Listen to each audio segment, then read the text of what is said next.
This is part 3 of tutorial of going to my room. Okay, so let's continue my review. I'm not done yet. There's a lot of pages. I think 1, 2, 3, 4, 5. I have 5 pages more. So let's go. Non-living things cannot grow, so they do not need. Oh, I already do that. Ah! Guys, sure, yeah. Non-living things cannot go multiply. They cannot. Ano ba nito? Reproduce. They. Ano nireview nyo dyan kanina? And Di ba? they Yun din nireview. do not alive or die, ha? Yan yung nireview nyo rin kanina, di ba? Di ko nag-review. Sabi mo kanina.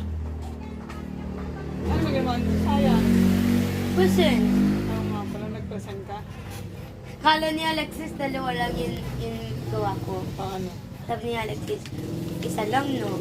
Tawa niya, dalawa. Tawag niya sa tatlo na sabi niya, uy, tatlo! Sila, ilan sila? Isa lang? Isang gawa nila. Bakit? Tatlong inano ni ma'am, di ba? Yung kay Kiko ang galing. Alin? Ano ba tawag na? Nag-alkin siya tapos lagayin at the same time. Ano agasin time? Yung pa example, ito yun, yun. Yun, Okay siya. piggy bank. Tapos, pencil holder. Ang galing, may piggy bank tapos may pencil holder. Isa lang yun eh. Isa lang. Isang bagay lang, dalawa na. Isang bagay, dalawa agad. Tapos, hindi mo kasi doon susi pa yung ng e-bike? Dalawa? Napaka hindi ko na sa Tingin mo tayo mo yan? Tingin mo! Huh! Oh! Okay, good. Read mine.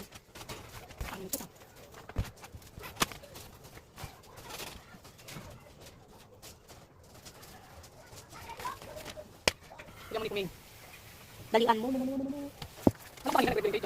Come back for part 4.